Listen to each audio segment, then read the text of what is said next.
The spice sure is flowing right now. We've seen the movie, read the book, bought the hideous popcorn bucket, and yet we're still eager for more Dune in our lives.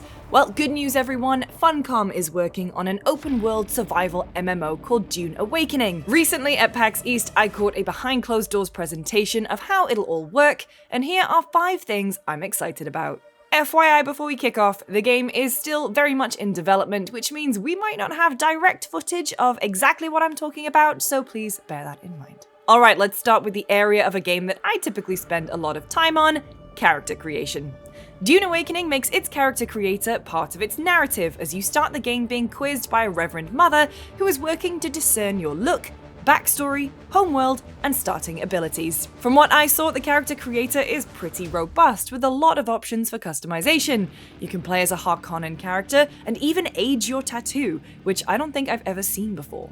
While Dune Awakening's story isn't going to make you go full Paul Atreides, and honestly, you should probably never go full Paul, there is a main narrative to pull you through the world of Arrakis if you'd like some story to go along with your crafting and survival gameplay. Dune Awakening is a survival MMO, so you'll need to keep your wits about you to survive the scorching heat.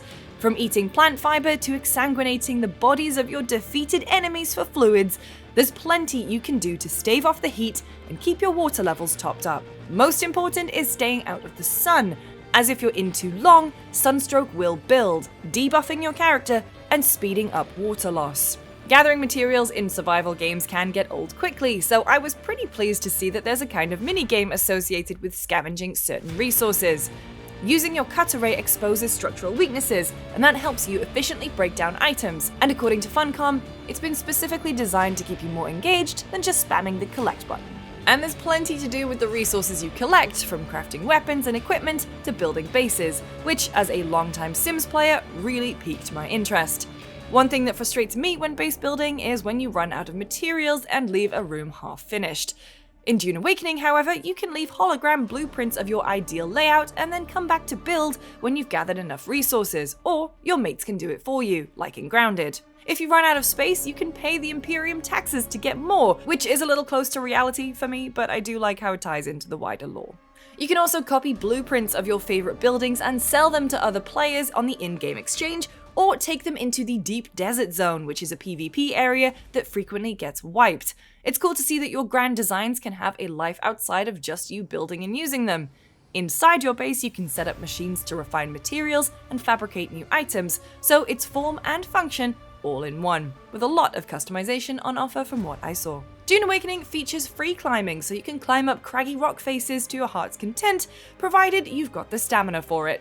Awakening adds cool tech from Dune lore to make traversal more exciting, like a Shiga wire claw, aka a grappling hook, and a suspensor belt combo that lets you fling yourself over great distances. You can also build yourself vehicles like speed bikes and ornithopters to cover vast distances quickly. And yes, it is possible to do the cool dive thing in the ornithopter, so I am already sold. Look, everything on Arrakis is trying to kill you, and if the dehydration doesn't get you, the Sandworms or the various factions vying for power will. When it comes to combat, you can also fashion yourself guns and blades. These will definitely come in handy as you make your way through things like NPC bases and Echo Labs, which are Dune Awakening's dungeons.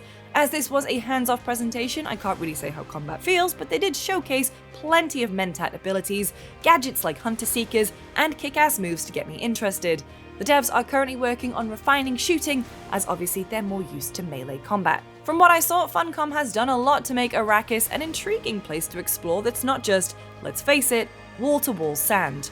Okay, yes, there's a lot of sand, but there are also world events and social hubs to put the MMO into survival MMO. Sometimes ships will crash into the sand, and while they offer rich, unique resources, they also attract everyone and every worm in the vicinity.